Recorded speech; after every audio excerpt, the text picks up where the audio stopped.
నమస్కారం. జనతా న్యూస్ కు స్వాగతం. ముందుగా ముఖ్యాంశాలు.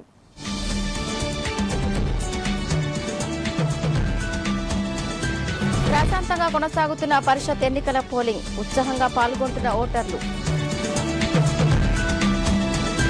ఓట్ల పోలింగ్ పై ఈసీ సమీక్ష, నక్సల్స్ ప్రభావిత ప్రాంతాల్లో నిఘా పెంచినట్టు వెల్లడి. ప్రకాశం జిల్లాలో టీడీపీ వైసీపీల మధ్య ఘర్షణ, నలుగురికి తీవ్ర గాయాలు, ఆసుపత్రికి తరలింపు. మోహన్ బాబుకు సుప్రీంకోర్టులో చుక్కెదురు, పద్మశ్రీని వాడుకున్న ప్రతి చోట తొలగించాలని ఆదేశం. మిజోరాంలో ప్రశాంతంగా కొనసాగుతున్న పోలింగ్, మయన్మార్ బంగ్లాదేశ్ సరిహద్దులో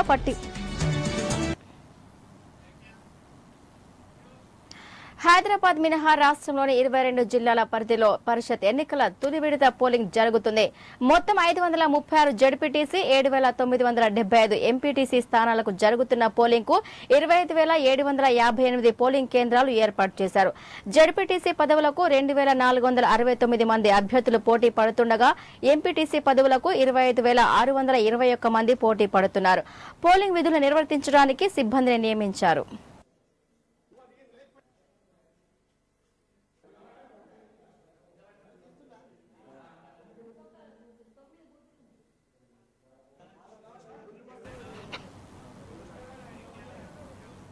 చిన్న చిన్న సంఘటనలో ఎన్నికల సంఘం జోక్యం చేసుకోదని రాష్ట్ర ఎన్నికల కమిషనర్ రమాకాంత్ రెడ్డి తెలిపారు.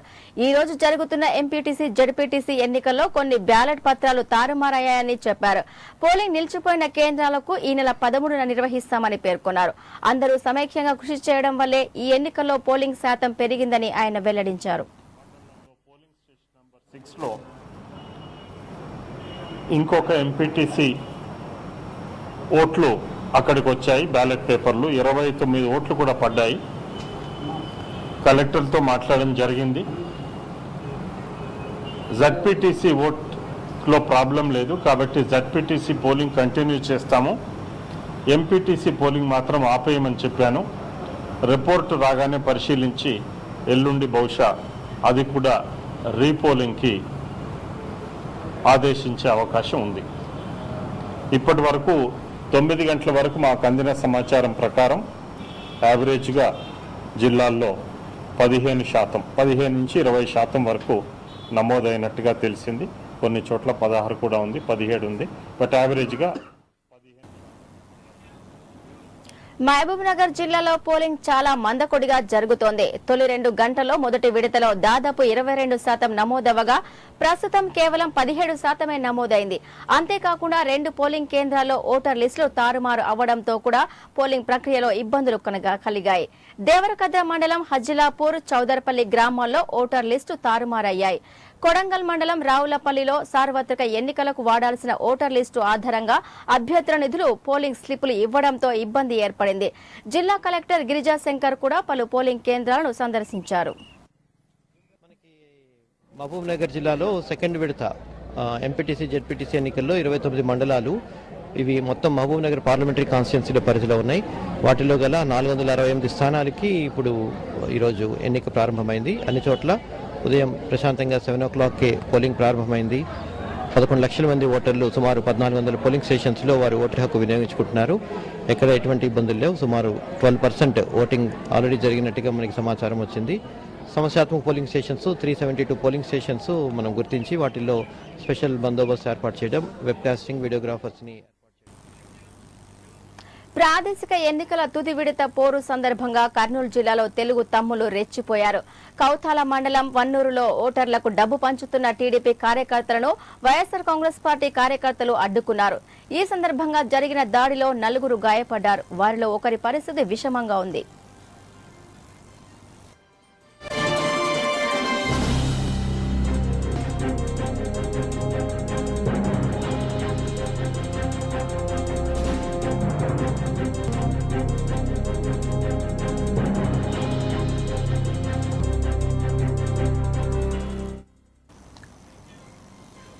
మిజోరాంలోని ఏకైక లోక్సభ స్థానానికి పోలింగ్ ప్రారంభమైంది. అసెంబ్లీ నియోజకవర్గం బైపోల్ కూడా జరుగుతోంది.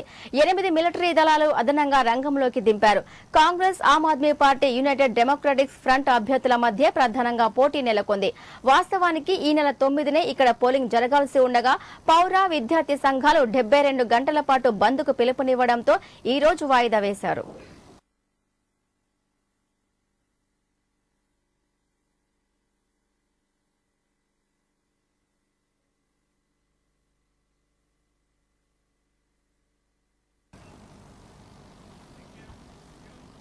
కాంగ్రెస్ వాళ్ళు సీట్లు కోరుకోవడం సహజమే, కానీ కాంగ్రెస్ కు ప్రభుత్వం వస్తుంది, మాకు సీట్లు వస్తాయని సిపిఐ నేత నారాయణ అన్నారు.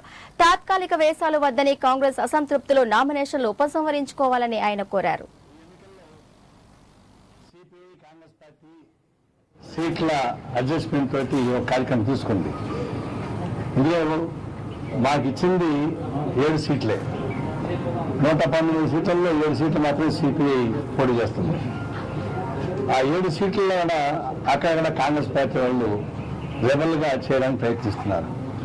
సహజంగా వాళ్ళు సీట్లు కావాలని కోరుకున్నారు. వాళ్ళు రాకపోయే గదికి నిరుత్సాహపడి వేసుకోండొచ్చు. అయితే నా విజ్ఞప్తి ఏంటంటే, గవర్నమెంట్ మీకు వస్తుంది, సీట్లను మాకు వస్తాయి. రేపు ఈ గవర్నమెంట్ వస్తే అసంతృప్తి ఉన్న వాళ్ళందరూ ఎమ్మెల్సీ పదవి తీసుకోవచ్చు, మళ్ళీ మంత్రి పదవులు తీసుకోవచ్చు, అన్ని పదవులు తీసుకోవచ్చు. ఇప్పుడు కానీ పొరపాటున ప్రెసిడెంట్గా పోటీ చేస్తే, అసంతృప్తిగా పోటీ చేస్తే జీవితాంతం రాజకీయాల్లో హక్కు ఉండదు. అందువల్ల ఈరోజు అసంతృప్తి చెందుతున్నటువంటి కాంగ్రెస్ పార్టీ నాయకులు నాకు విజ్ఞప్తి ఏంటంటే, రేపు గవర్నమెంట్ వచ్చినప్పుడు మీకు కావాల్సిన పద్ధతుల్లో మీ అధికారాలకు సంబంధించి పదవులకు సంబంధించి తీసుకునే అవకాశాలు ఉన్నాయి. ఇప్పుడు తాత్కాలికమైనటువంటి ఆవేశంతో మీరు పోటీ చేస్తే రేపు భవిష్యత్తులో పోగొట్టుకునేది మీరే. అందువల్ల ఒకటిలో నేను విజ్ఞప్తి చేసేది ఏంటంటే, అటు బెల్లంపల్లిలో కానీ, అట్లాగే మునుగోడులో కానీ, దేవరకొండలో సమస్య పరిష్కారం అయిపోయింది. మహేష్ను మరీ విజ్ఞప్తి చేసేది ఏంటంటే, మాకు అధికారం ఇచ్చిన తర్వాత సరే బీఫారం ఏ పద్ధతి ఇచ్చారు నాకు తెలియదు, కానీ వారు మాత్రం విత్డ్రా చేసుకోవాల్సిందే. వెల్లడి రంగారెడ్డి గారు విత్డ్రా చేసుకోకపోతే ఆయన లైఫ్ లాంగ్ డెసిడెంట్గా ఉండాల్సి వస్తుంది తప్ప కాంగ్రెస్ పార్టీ ఉండడానికి వీల్లేదు. ఒకవేళ కాంగ్రెస్ పార్టీ అతను పొరపాటు తీసుకుంటే సీమాంధ్రలో కాంగ్రెస్ పార్టీ తరపున పోటీ చేసేందుకు అభ్యర్థులు మొగ్గు చూపడం లేదనే విషయాన్ని కాంగ్రెస్ పార్టీ రాష్ట్ర వ్యవహారాల ఇన్ఛార్జి దిగ్విజయ్ సింగ్ ఖండించారు. సీమాంధ్ర ప్రాంతంలో అభ్యర్థులకు కొరత ఉందనే విషయం అవాస్తవమని చెప్పారు. అభ్యర్థుల ఎంపికపై కసరత్తు చేస్తున్నామని, ఈ నెల 14 లోపు సీమాంధ్రలోని అన్ని స్థానాలకు అభ్యర్థులను ప్రకటిస్తామని స్పష్టం చేశారు. ఈ రోజు ఢిల్లీలో జరుగుతున్న సెంట్రల్ ఎలక్షన్ కమిటీలో తుది నిర్ణయం తీసుకుంటామని చెప్పారు. దీనికి తోడు తెలంగాణలో సోనియా, రాహుల్ పర్యటన వివరాలు కూడా డిగ్గీ రజా ప్రకటించారు. ఈ నెల 16న సోనియా, 17న రాహుల్ గాంధీలు తెలంగాణలో పర్యటిస్తారని తెలిపారు.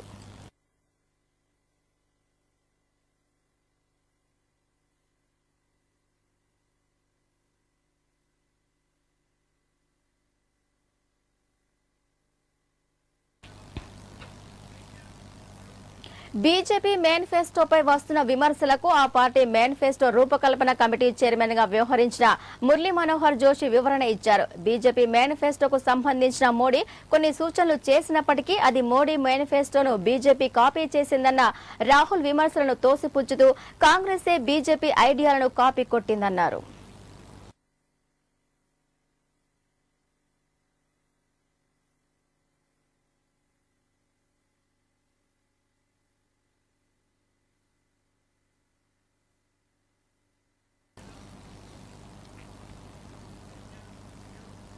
గుజరాత్ ముఖ్యమంత్రి నరేంద్ర మోడీ తనకు మధ్య ఘర్షణ నెలకొంటుందన్న వార్తలను reserve bank governor Raghuram Rajan కొట్టిపడేశారు. ఎన్నికల అనంతరం నరేంద్ర మోడీ సారథ్యంలో కొత్త ప్రభుత్వం ఏర్పడితే రాజన్ కు కష్టకాలమేనంటూ మీడియాలో వార్తలు ప్రసారం అవుతున్నాయి. ఆయన ఆర్థిక మంత్రి చిదంబరంతో సన్నిహితంగా ఉంటూ వస్తున్నారు.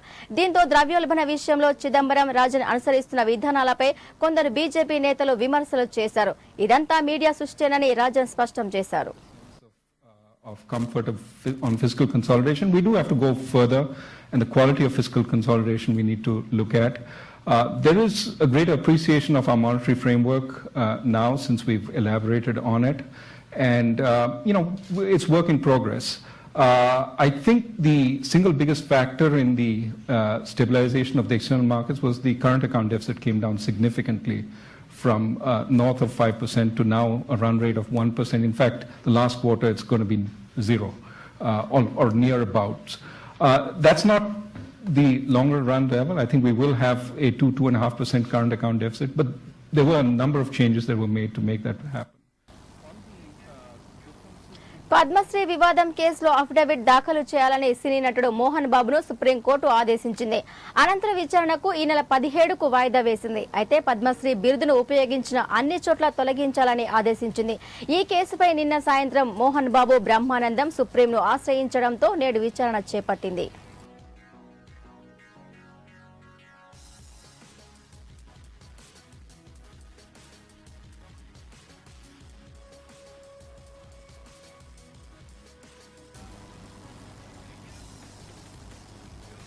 టీడీపీని అధికారంలోకి తీసుకొచ్చేందుకు తండ్రి తనయుడు ప్రచార రథం ఎక్కబోతున్నారు. చంద్రబాబు ఆయన కుమారుడు నారా లోకేష్ సైకిల్ అధికారం వైపు పరుగులు పెట్టించేందుకు ఈ నెల 12న ముహూర్తంగా ఖరారు చేసుకున్నారు.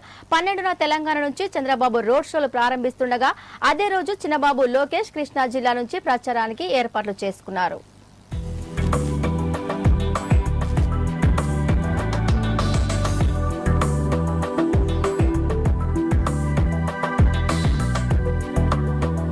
అభ్యర్థుల కసరత్తు 1-2 రోజుల్లో పూర్తి చేసి ఎన్నికల ప్రచారానికి టీడీపీ చీఫ్ సిద్ధమవుతున్నారు.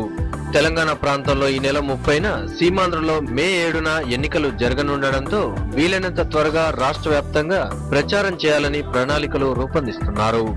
జిల్లా కేంద్రాల్లో భారీ సభలతో ఇప్పటి వరకు 13 ప్రజా గర్జన సభలు నిర్వహించారు. 3 తెలంగాణ జిల్లాల్లోనూ ఈ సభలు ముగిశాయి. చంద్రబాబు ముందు ఎన్నికల ప్రచారం హైదరాబాద్, రంగారెడ్డి జిల్లాల్లో సాగనుంది. మల్కాజ్గిరిలో శనివారం రోడ్ షో నిర్వహించడం ద్వారా పూర్తిస్థాయి ప్రచారానికి నాంది పలుకుతున్నారు. టీడీపీకి పట్టు ఉందని భావిస్తున్న మల్కాజ్గిరి నుంచి షో మొదలు పెట్టడం ద్వారా ప్రచారం గ్రాండ్ గా ఉండేలా ప్లాన్ చేసుకున్నారు. ఆదివారం చెవెళ్లలో రోడ్ షో కొనసాగనుంది. గ్రేటర్ పరిధిలో ప్రచారం చేస్తే మంచి స్పందన వస్తుందని, అది తెలంగాణ జిల్లాలో పార్టీకి ఊపు తెస్తుందని నేతలు లెక్కలు వేసుకుంటున్నారు. ఈ నేపథ్యంలోనే శివారు ప్రాంతాల నుంచి ప్రచారాన్ని ప్రారంభిస్తున్నారు చంద్రబాబు.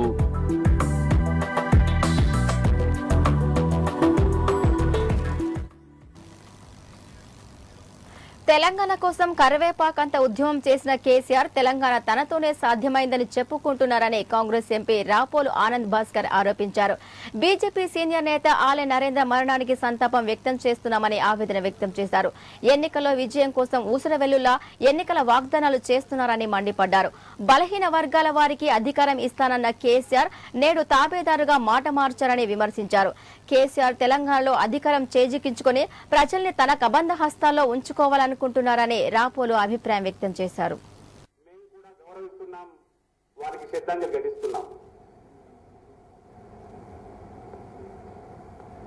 ఉద్యమ నిర్మాణంలో ఎవరెవరినైతే కరివేపాకులాగా వాడుకునే ప్రయత్నం చేశారో వారందరికీ తామే తెలంగాణ ప్రత్యేక రాష్ట్ర ఆవిర్భావానికి కారకులమని భ్రమింపజేసే ప్రయత్నం చేస్తున్న రాజకీయ పార్టీ అధినేత కల్పించిన మనోక్లేశం అంతా ఇంతా కాదు.